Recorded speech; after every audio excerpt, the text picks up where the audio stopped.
What's up, good people? Precious, that's Carter here. Listen, I'm getting excited about the vision writing workshop that's coming up on January 19th. And here's why. I take vision very seriously, but I have been researching and studying more and more and more on vision because it is just something that's always been very near and dear to me. And one of the things that I found out, if you read in Proverbs 29:18 or 28:19,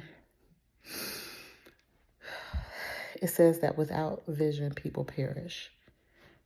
I looked up perish for the very first time a couple of weeks ago, and it doesn't just have to do with death in the way that you think about it, but some of the definitions are give up, turn away, let go, loose, and act without restraint.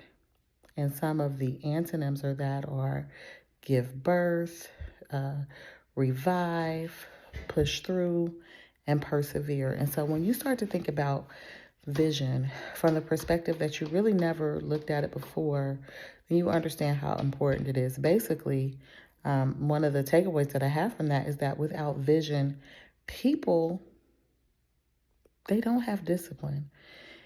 And I guess it makes sense why so many times, year after year after year, you've made a resolution, a New Year's resolution, year after year after year. It's been new me, new year, new me. But the reality has been new year, same you, same cycles.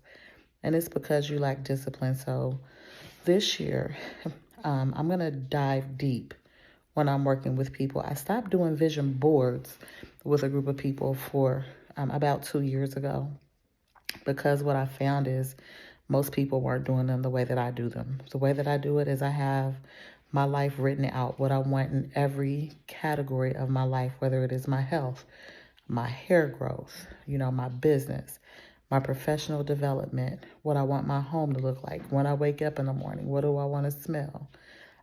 Where do I want to live? How do I want a vacation? Who do I want a vacation with?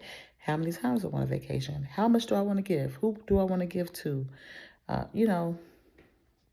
Boundary. Just I write very, very specifically,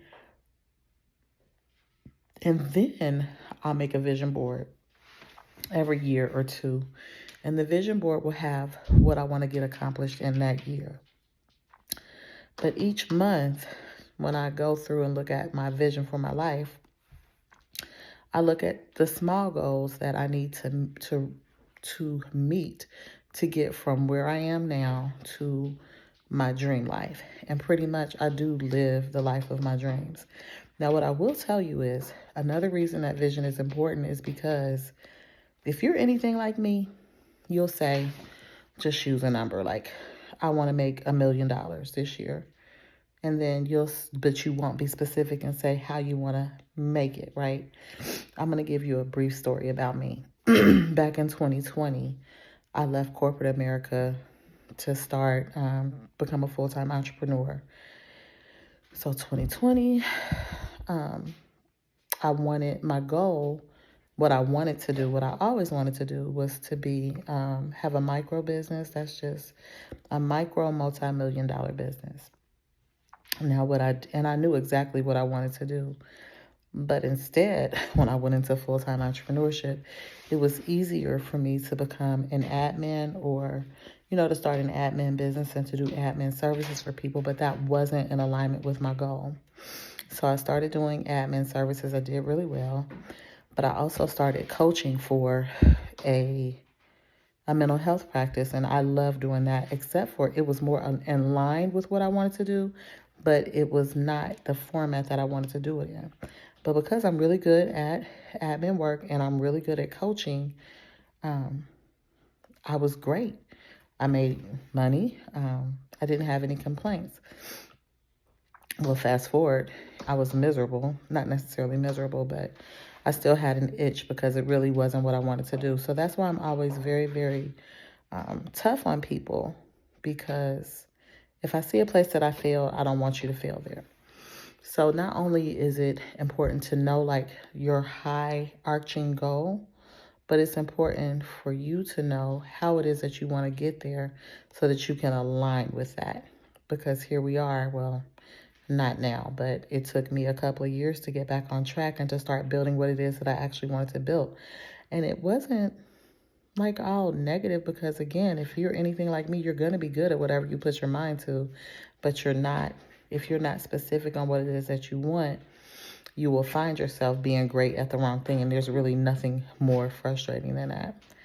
Fast forward, I said I wanted a micro business, but I had an opportunity. Here it is. I had an opportunity to um, invest in a franchise, and I made $3 million in the first year in that franchise, but it was absolutely not what I wanted to do, and I did not sign my contract again. So, because I'm the type of person who I'm not really moved by, I don't really work for money. And so if something becomes a frustration or an irritant to me, I'm not going to do it. It's just the way that I'm designed. I think money is a thing. I think money is something that, a tool that you should control. It shouldn't control you. So therefore it doesn't bother me to walk away from something that doesn't align with me. But I'm saying all that to say, I've developed in my vision writing and my boundary setting and my limit setting because I have had some failures. I've had some success, but like I said, it's nothing worse than being successful with something that you absolutely don't want anything to do with. So now I'm very specific, I'm very strategic, and I say no to things even when other people might look at me like, why on earth would you say no to that? And it's just because everything that's good is not good for me. Everything that's a good idea is not a God idea. And I have just determined in my life that the moves that I'm going to make going forward are the ideas that God has given me. So I'm excited about the workshop because I would like to see you have the same successes, and I'd like to see you avoid some of the pitfalls that I have already made. So make sure that you follow the link. It's in my bio. Follow me on Instagram. Follow me here. Make sure you subscribe to this channel. Follow me on Instagram, and then the link for the Eventbrite will be in the description. And I'm getting tired, but I love you, and there's nothing you can do about it.